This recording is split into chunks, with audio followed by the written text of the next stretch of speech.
Today we will study direct and indirect narration. What is narration? Narration is the use of a written or spoken commentary. Narration is the use of a written or spoken commentary to convey a story to an audience. और ये दो प्रकार के, direct narration, indirect. Speaker वक्ता के कहे हुए कथनों को हूबहू प्रकट करना डायरेक्ट नरेशन है। एक्चुअल वर्ड में स्पीकर के कथन को एक्चुअल वर्ड में, उसी के एक्चुअल वर्ड में प्रस्तुत करने को डायरेक्ट नरेशन। और वक्ता के कहे हुए कथन का सारांश प्रस्तुत करना इनडायरेक्ट स्पीच होता है। इसके अंतर्गत जो बेसिक रूल है आज उसका अध्ययन हम करने वाले हैं, जिसमें 4 बेसिक रूल हैं। तो फर्स्ट रूल है आपका, रूल फर्स्ट क्या, कि यदि रिपोर्टिंग वर्ब, जो नोटेड कॉमा के बाहर होता है, यदि रिपोर्टिंग वर्ब प्रेजेंट या फ्यूचर टेंस में हो, प्रेजेंट टेंस में हो, यदि रिपोर्टिंग वर्ब प्रेजेंट या फ्यूचर टेंस में हो तो रिपोर्टेड स्पीच के टेंस में परिवर्तन नहीं करती। ये फर्स्ट रूल है। इसको कई बार पढ़ना पड़ेगा, आपको लर्न करना पड़ेगा। क्या, कि यदि रिपोर्टिंग वर्ब प्रेजेंट या फ्यूचर टेंस में हो तो रिपोर्टेड स्पीच के टेंस में परिवर्तन नहीं करते हैं। अब इसको समझने के लिए एग्जाम्पल हम लोग बाद में देखेंगे। अभी केवल ये रूल आपको केवल नोट करना है, तैयार करना है, 2 बार 4 बार पढ़ना है। आज हम केवल 4 रूल केवल देखेंगे। उसके बाद जब हम इस समझाने लगेंगे, नरेशन पढ़ाने लगेंगे, तो आपको आ जाएगा निश्चित रूप से। और ये तो फर्स्ट रूल था। अब सेकेंड रूल लिखने से पहले आप इसको पहले एक बार शॉर्ट स्क्रीन कर लीजिए। और सेकेंड रूल जो है नरेशन का, वो है कि यदि रिपोर्टिंग वर्ब, देखेंगे, यदि रिपोर्टिंग वर्ब पास्ट टेंस में हो, यानी न प्रेजेंट में हो न फ्यूचर में हो, न प्रेजेंट में हो न फ्यूचर में हो, पास्ट में हो, पास्ट टेंस में हो, तो रिपोर्टेड स्पीच यानी जो डबल इन्वर्टेड कॉमा के अंदर है उसके टेंस में इस प्रकार परिवर्तन करते हैं, इस प्रकार बदलते हैं। किस प्रकार, ये देखेंगे।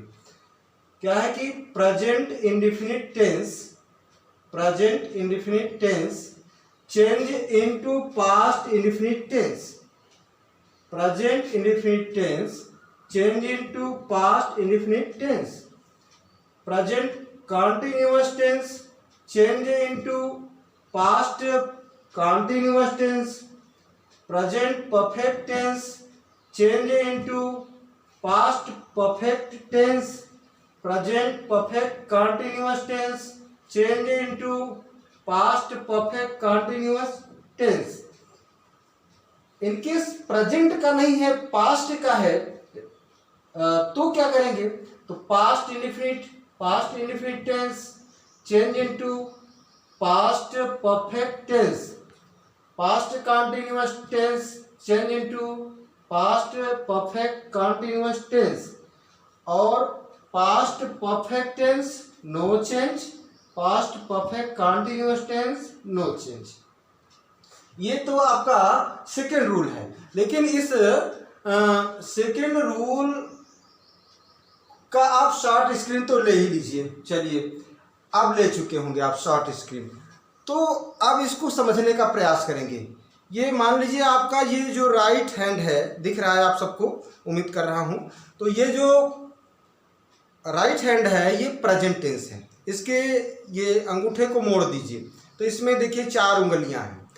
तो इसको जो प्रेजेंट टेंस है तो मान लेते हैं कि ये present indefinite, present continuous, present perfect, present perfect continuous, present indefinite, present continuous, present perfect continuous.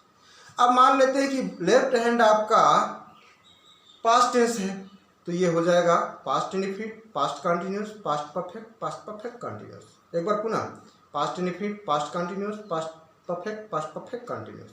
अब इसको क्या करेंगे कि हम भारतीय लोग हैं तो प्रणाम करते हैं, तो प्रणाम करते हैं। चलिए हाथ जोड़ लीजिए सभी लोग, जैसा मैं कर रहा हूँ ऐसा सबको करना है, निश्चित रूप से समझ में आएगा। वैसे आप सब जानते हो रूल, लेकिन एक बार समझने का प्रयास करेंगे रूल। तो हाथ जोड़ लीजिए, ये देखिए। अब आप देखेंगे कि ये जो मेरी राइट हैंड, दाहिने हाथ की पहली उंगली जो हिल रही है, दिख रही है क्या? दिख रही है। तो ये प्रेजेंट इंडेफिनिट है, और ये क्या है? Past indefinite. बोलते जाइए, बहुत सही बोलते जाइए। ये है प्रेजेंट इंडेफिनिट, और ये क्या है? Past indefinite. तो present indefinite change into past indefinite. देखिए फर्स्ट वाला देखिए, present indefinite change into past indefinite. Second वाला देखिए, ये क्या है? प्रेजेंट कंटिन्यूअस, प्रेजेंट कंटिन्यूअस, और ये पास्ट कंटिन्यूअस। तो present continuous change into past continuous, इसको देखते रहेंगे। Present continuous change into past continuous.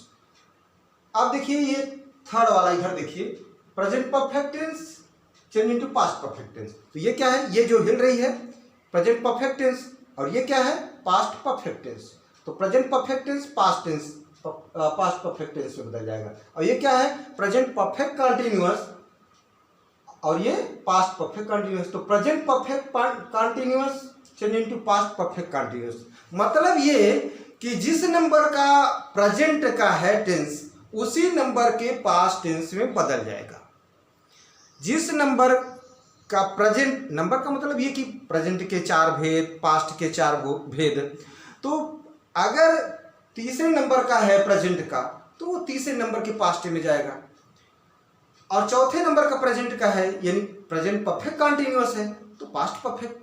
तो जिस नंबर का प्रेजेंट का है उसी नंबर में जाएगा। इनकेस अब प्रेजेंट का नहीं है, तब क्या करते हैं? मान लीजिए ये पास्ट में है, तो पास्ट में है तो पास्ट इंडेफिनिट है, तो ये पांचवा देखिए, बोर्ड देखिएगा, पांचवा देखिए। तो past indefinite change into past perfect tense. तो ये पास्ट इंडेफिनिट है, और ये तीसरा क्या है हमारा? परफेक्ट। पहला तीसरे में, दूसरा चौथे में, यानी पहला तीसरे में। पहला क्या है? पास्ट इंडेफिनिट, और तीसरा क्या है? Past perfect. तो past indefinite change into past perfect, और ये क्या है? Past continuous. दूसरी उंगली क्या है? Past continuous. तो past continuous change into past perfect continuous, और ये क्या है? No change. ये दो ऐसे छुपा लीजिए, फोल्ड कर लीजिए। तो ये क्या है? पास्ट परफेक्ट, और ये क्या है? Past perfect continuous. आप देखिए, past perfect tense no change, past perfect continuous tense no change. उम्मीद करता हूं कि ये सेकेंड रूल भी आपके समझ में, आप सबके समझ में आ गया होगा। अब हम लोग थर्ड रूल की ओर बढ़ते हैं। अब हम लोग थर्ड रूल देखेंगे।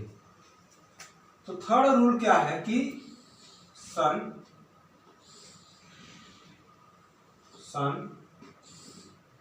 SON, son upon 1 2 3, S for subject, O for object, और N फॉर नो चेंज।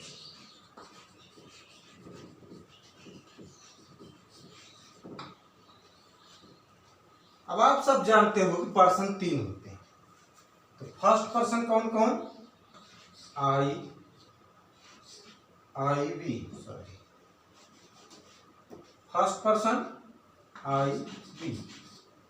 अब आई का ही केस आप देखें तो मी, माई और माइन होता है, ये केस होते हैं। अब केस कैसे होता है, क्या होता है, बात सुनिए। वी का अस, आवर और ours. Second person you, your और yours. Third person he, she, it, they, या एनी नेम, कोई सा नाम, एनी नेम, कोई भी नाम। एनी नेम, ये थर्ड पर्सन के अंदर। अब इसको लर्न करना पड़ेगा। जब ये तैयार रहेगा तभी बनाते समय प्रोनाउन चेंजिंग, सर्वनाम परिवर्तन हम कर पाएंगे। तो लर्न कैसे करना है? बस ऐसे ही। आप ये जानते हो कि आई का केस बदलता है, तो I subject case, object case, nominative case, possessive case, इस तरह से होता है। तो I, me, my, mine, I, me, my, mine, we, us, our, our, सब हर कोई जानता है। आपको लर्न क्या करना है कि I we first person change according to subject, ऊपर एस लिखा है, वन के ऊपर क्या है? एस है, एस फॉर सब्जेक्ट। तो I we first person change according to subject, you second person change according to object, he she it they any name third person no change, he she it they any name third person no change। फिर से देखेंगे, I we first person change according to subject, I we first person change according to subject, you second person change according to object, और he she it they any name third person no change। मेरे साथ बोल नहीं रहे हैं, जब मेरे साथ बोलेंगे तब लर्न होगा, और जब लर्न हो जाएगा तब आपको समझ में आएगा नरेशन जब हम पढ़ेंगे। तो बोलिएगा मेरे साथ, शाबाश। तो I we first person change according to subject, very good, बोलते रहिए। I we first person change according to subject, you second person change according to object, he she it they any name third person no change, he she it they any name third person no change। तो ये था third rule. अब हम लोग fourth rule पढ़ेंगे। Fourth rule पढ़ने से पहले इसका शॉर्ट स्क्रीन के ले लीजिए, क्योंकि हम रफ कर लें। ठीक, आइए देखते हैं ये फोर्थ रूल नरेशन का। तो डायरेक्ट इनडायरेक्ट, डायरेक्ट में अगर ये है तो इनडायरेक्ट बनाते समय ये हो जाएगा। क्या? निकटता प्रकट करने वाले शब्दों को, निकटता प्रकट करने वाले शब्दों को दूरी प्रकट करने वाले शब्दों में बदल देते हैं। जैसे ये देखिए, निकटता प्रकट करने वाले शब्दों को दूरी प्रकट करने वाले शब्दों में बदल देते हैं। जैसे थोड़ा मेरे साथ बोलेंगे तो जल्दी लर्न हो जाएगा। This that this those here there now then, this that this that these those here there now then, this that these those here there now then, come go come go come go come go, today that day tomorrow the next day, today that day tomorrow the next day, today that day tomorrow the next day, yesterday the previous day, yesterday the previous day, last the previous, last the previous, very good, बोलते रहिए। last the previous, last the previous, hence thence hither thither thus so baba, hence thence hither thither thus so baba, hence thence hither thither thus so baba। एक बार थोड़ा और जल्दी बोलेंगे। This that this those here there now then, this that this those here there now then, come go come go come go come, today that day tomorrow the next day, today that day tomorrow the next day, yesterday the previous day, yesterday the previous day, last the previous, last the previous, hence thence hither thither thus so baba, hence thence hither thither thus so baba। उम्मीद करता हूँ कि आप सबको ये rule learn हो जाएगा, और लर्न हो जाएगा तो फिर नेक्स्ट पीरियड में जब वीडियो बनेगा तो हम लोग नरेशन सीखेंगे। और अगर ये रूल आपको लर्न हो जाता है, समझ में आ जाता है, तो आप जैसा करते हैं वो लाइक, कमेंट, शेयर, और अपने आपके ये कमेंट तो बड़े वैल्यूएबल हैं और प्रेजेबल हैं। बहुत अच्छा कमेंट आप लोग लिख रहे हो, इसके लिए बहुत बहुत थैंक्स।